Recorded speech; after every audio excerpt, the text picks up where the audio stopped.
What is up, guys? It's the Sound Alchemist here with Gersh1. and today we're back at it to answer more questions from you guys in another episode of For the Greater.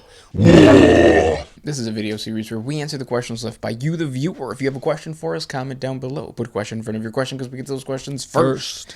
And that is what Adam Saber has done. He asks, Men of Iron versus Tyranids. Have these two ever met? Who would win? Men of Iron at the height of their strength or some biomass boys?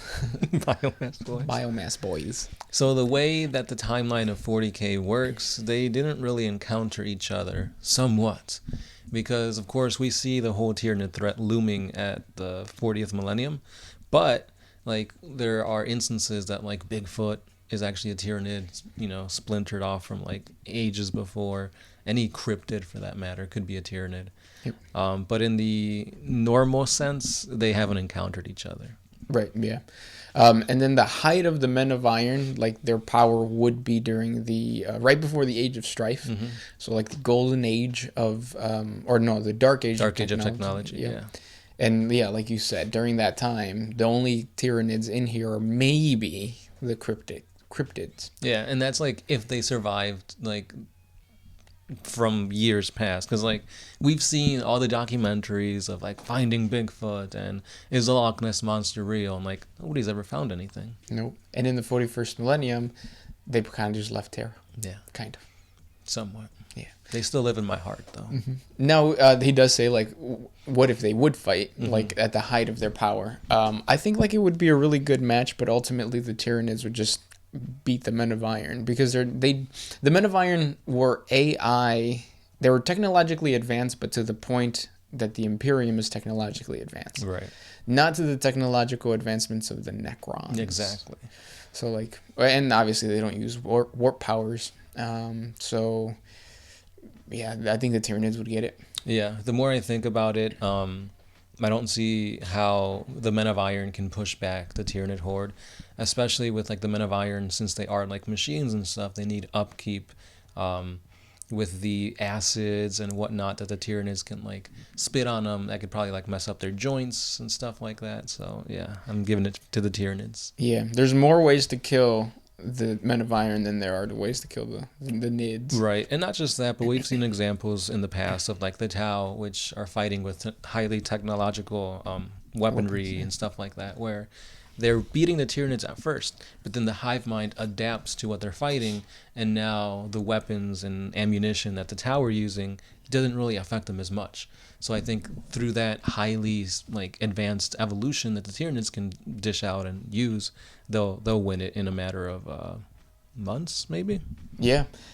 One of the things too that's a little bit frustrating, because I have been talking about Tyranid lore a lot on the channel because it's November. But yeah, I have noticed that it just seems like the Tyranids are OP. There's really nothing that could outright destroy them. Mm-hmm. And then at the same time, I don't know how you wrap your head around that concept. Because technically, what was the first hive fleet that came into? Was it Leviathan? I think it was Leviathan. Yeah. So that was pushed back. Mm-hmm. It was defeated by the Ultramarines and basically the Imperium, teaming up with the Eldar and the Tau, but it doesn't seem realistic. Yeah. So it's kind of weird. Mm-hmm. But yeah. Yeah. I wish GW wouldn't make certain things so OP. Right. Because then eventually they're gonna come to the whole issue where it's they get so OP. It's you got to come up with something mind-boggling to beat that OPness. Yeah. Because you're just one-upping another. It's the same thing that they do with their codices. Yep. Power creep. It's okay, we'll make this Space Marine Codex so good, which makes all the other codexes ass until they're able to get a new codex, and it's just pushing the limit until it's time for a brand new edition. Reset. Yep. That's how they sell things. Yeah. Good question, though. Next one. This one's by Anath Ardelar. Why is skull imagery everywhere in the Imperium? Because of the grim darkness of 40K. Yeah. Also, that's kind of because they borrow off of Catholicism and stuff, mm-hmm. and you have that in different religions, and texts and stuff like that. Yep. Especially if you go like to the old timey like Catholic churches, like they have mummified saints. So it's a lot of skull iconography and stuff like that. Yeah. And I think death is very common in the 40K universe because it's constant war. Yeah. So like you're kind of just prepping yourself to die. So like the skull motif is supposed to be something that reminds Imperial citizens and just everybody, even like soldiers, that you serve the Emperor and your service is death. Yeah. Basically. Right. It's like that little, what is it, motif? I forgot what it's called, but it's like a subconscious image that you see so often that it just becomes ingrained into you without you actively knowing about it. Yep. So it's like the Imperium, there's no escape from death. Whereas in the Tau Empire, you don't see the skull motif because your life isn't just, giving it up for the Emperor. It's about working in unison for the greater good. Yeah. That's why you should join the Tau Empire. Next question. Mooseworks Plastic Soldiers. Are you guys the Lost Primarchs? Yeah. My gene seed has never been the same since I found out. Yep. Mine's thick. I should probably go to see a doctor. Dark Pit 37 says, "Is the Sound Alchemist a noise marine?" Ow! Sounds pretty chaotic to me. I was gonna go and make like some like rocker thing, but then I don't know why it became like a wolf howl.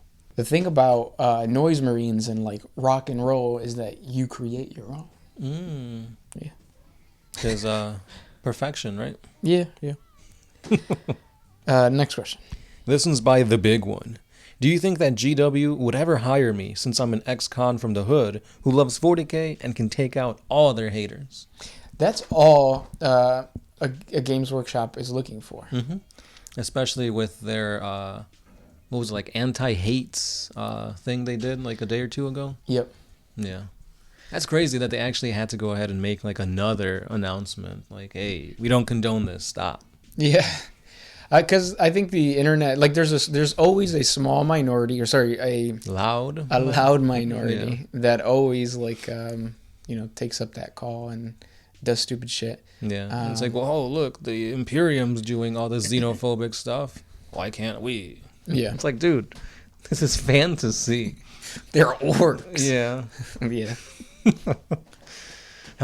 It's interesting how many people can't find the difference between, make believe, a game, and real life. And a lot of people just do it for the meme, the troll. Yeah.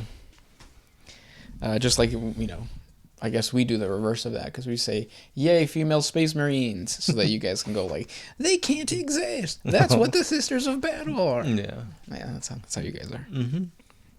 And by you guys, I don't mean you watching. I mean the other guy watching. Next question comes from Andrea Necci. As a concept, what are the most original races or factions of 40K? In short, the most different from other franchises. Yeah, we've kind of touched base on this before, and we've come to the agreement that, like, orcs and the Eldar, they're just the tropes of the elves and the orcs with a C. The Imperium can just be, like, any type of marine from any, like, Starcraft or any super soldier like the Spartans from Halo. Yep. So I think the Tau are the most unique. Yep. But they do borrow like the mech aspects from like Gundam, Robotech. Oh, that's true. Yeah. I didn't think about that. Their ethereals are like the priests. But communism. Yeah, but I think in terms of just straight up like look, like physical appearance, the Tau are pretty unique. Yeah. Blue people without noses that have like a slit and hooves. But now they're kind of getting a nose, so who knows? Well, how else are they going to keep their goggles up? That's true. Even though there's a strap. Nah, get that nose. But I think like their lesser known races are pretty unique, like the Hrud. Yeah. Those are the weird looking like gerbil things, right? Yeah, like trash people that control the flow of time. Yeah. And then also the worm people. There's those, yeah. I was thinking of the Demirug. The floating polar bears. Yeah, that are psychers. Or they're more astropaths than psychers. Yeah. Yeah. And they're supposed to be portrayed as like a flat pancake. Isn't that weird? Yeah. Like a rug, basically. Yes. I'd lay on it. Next question comes from Shaq Ack. Has there never been a lawsuit regarding copyright against GW? I know there have been issues with Malau, but a lot of Warhammer stuff feels like a copy-paste from other franchises. Could it become a bigger issue when Warhammer becomes more popular / mainstream? They're kind of already prepping for that, which is why they stopped calling the Eldar. And the orcs have a K instead of a C. Yeah. Because that's straight up Tolkien. Yeah. So even though the Drukhari and the Anari and what's the other Inari, one? Drukhari, Anari. Drukhari, Inari, I guess Exodites. Yeah. Harlequins. Yeah, because like that's also found within the Tolkien verse. Yes. And Michael actually responded to you and has a pretty good explanation. So let's get into it. Not against GW, but GW are pretty much copyright trolls themselves. Off the top of my head, they're trying to copyright pauldrons, the shoulder pads, Space Marines, and several other things that just lead them to do things like renaming the Imperial Guard to the Astra Militarum, like you said, the Eldar to the Eldari, or when they went after Ark for having Warhammer in his channel name. Basically, they're changing. Oh, really? Yeah, they did try to do that. They're also changing the ways that sponsorships work, and then like warships and Warhammer collabs. They're striking down every fan vid after Warhammer Plus was launched, and they send out that one contract that got leaked, showing about the non-disclosure agreement. So yeah, pretty much. When you do write off that contract, what they're saying is you're incapable of ever saying anything negative about GW, and you're supposed to rate their products, favorably. Yeah. And he says, yeah, GW is crap. 3D printer go brr. It's funny that GW has been doing this as of late. Because when 8th edition came out, they're like, boom, we're revamping GW. We're going to be more community focused, being more, what's that word? Transparent, yeah. And showing you that we're here for the community. And then they pull off this stuff. Yeah. They probably go through cycles or waves. Because back when like mini wargaming was like one of the only YouTube channels out here, I think they did something to their web store too. Oh yeah. Yeah. So they're cycles. Let them do what they're gonna do. The tricky part is like nobody's gonna stop playing. Yeah. Because like we stop playing. Well, but we're gonna go back. Yeah. Like I don't know. This is a type of hobby that is not gonna go away. I don't know. It's just like there's nothing like Games Workshop in terms of the sandboxy element of it. Because we could play HeroClix, we could play War Machine and Hordes, but it doesn't give you the same vibe. Yeah. I think they've done such a well job at making this universe like radiate and stick with people that like people keep coming back to it. Like there's people that said, "Oh yeah, I played back in 2nd edition and I'm trying to get back in," or like I played back in the day. Now that I have kids, I'm trying to teach them and stuff like that. What I would like the only other company or IP that I feel like might be able to take over is like D&D, but obviously those are skirmishes. Yeah. It would be skirmishes, but if D&D went like the reverse of what it's doing and went back to wargaming, that'd be kind of fun because then you can create your own druid war boss or whatever and all that kind of stuff. Right, but the thing with D&D, it's like it's more like a first person type thing. Yeah. Whereas 40K, it's like you're third person. You're outside of the army. Yeah. But yeah. Who knows? Let us know your thoughts on this. Next question. Do you have one? This one is by Evangelium. Why did the lion go to sleep? And why is he sleeping for so long? How much beauty rest does that dude really need? He was tired. Yeah. I mean, the whole Horus Heresy took a lot out of him. They created a second Imperium, and it was just too much on his Primarch body to handle. So dude just decided to... take a nap. Oh, after taking care of Luther, by the way. Yeah. Did he kill him? No, he's still around. Oh, okay. So after chasing him. There you go. Taking care of Luther for this arc. Next question comes from Juan Jose Medivil. What does each faction try to compete each other with? For us, for us, it's either 360 no scope multi kills or naked run. Naked run. What are you saying? What does each faction try to compete each other with? Well, I mean, I guess you could say they're all competing for resources, real estate. Yeah. I mean, the Tau are trying to expand, so they're obviously fighting with every other Xenos around that has planets under their control. I see what he's getting at then. I feel like that the Tau Empire, the Imperium, and the Necrons are the ones that are actually like more about property territory and like trying to form empires, whereas like Tyranids, Orcs, and probably the Dark Eldar are just in it for, killing and eating. And then you have the Eldar, like the Craft World Eldar, who kind of just are trying to maintain. Survive. Yeah. Yeah. But yeah, in terms of territory, I feel like there's only 3 factions that actually want to control territory. The Orcs just want a good fight. The Tyranids just want to eat and then leave. So yeah, dine and dash. Just like me when I go to a party. Yeah. This next one is by Corey.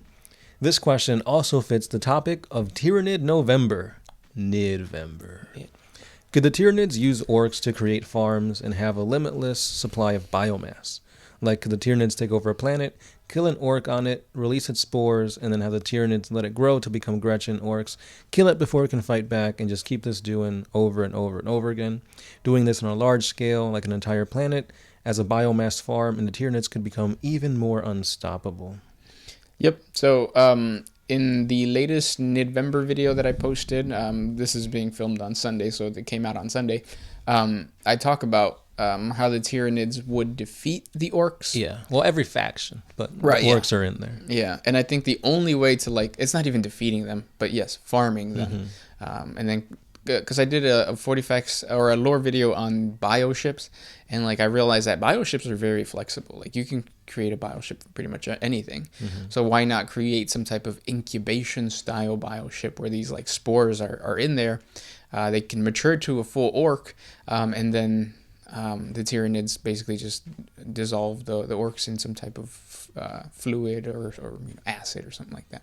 Like they basically have reclamation pools inside of their bodies, like a giant stomach floating in space. Pretty much. Yeah. The only thing I could think of negatively is that when you farm something, the Tyranids are just eating it. Like they're not really gaining much from it, because the whole means of Tyranids devouring biomass is to evolve. It's the survival of the fittest. And when you're farming a creature, this creature isn't out in the wild trying to survive. So like if you look at cows that are farmed as opposed to cows like out in the wild, they're going to be less aggressive. They're going to be fatter because obviously you got to pump them up with like steroids and whatnot to get more meat and whatever you need off of them. So essentially, you're not really gaining much except that sustenance. Whereas if you're fighting like cows on another planet who are vying to survive and the whole survival of the fittest thing, then obviously they're going to evolve to have like more musculature, stronger horns, bigger hooves, that kind of thing. Yeah, that's true. I wonder if it would have a negative effect on the Tyranids then if like the orcs became more docile. Yeah, they become docile creatures, and we don't like that. No, we don't like that. But yeah, evolution, like just let evolution do its course. I mean, no. Let the God Emperor decide, right? We praise God Emperors here. Exactly. So farms could work if the God Emperor allows it. Yeah. And this is our last question from Frost Alonso. Would loyalist Space Marines allow renegade Space Marines to aid them in battle when they are losing a battle, or would they rather die before accepting help? Die. Well, I think it depends on the actual, like, what's going on, like how much of a dire thing it is. Because obviously if they're like literally fighting to defend a Terra, they're not just going to die and let Terra get taken over. They'll ally with whoever's there. Yeah, kind of. But I guess you have to define what renegade is too, because like if you have a Chaos Space Marine, then yeah. I don't think they're. But if you just have like who were they? Oh, the Mantis Warriors. So if you have somebody like the Mantis Warriors, that was just a chapter that was like, no, I'm fighting for my freedom, or I'm fighting for my, what would you call that? My for themselves. Yeah, like their own self-governance. So they're not really chaotic. They're just like renegades. Then in that situation, then probably. Because like that's what they're supposed to do anyways. Right. And we've seen them ally with full-on like Xenos. Like Blood Angels allying with the Necrons to fight against Tyranids. Yeah. I feel like most Space Marines would play it smart though, and like let the two factions duke it out. Yeah. Yeah. But yeah. And those were the questions for today. Thank you guys so much for listening. If you guys have more questions for us, comment down in the comment section below, and we'll talk tomorrow. Yeah. This has been the Sound Alchemist, Gershwin. and we are out.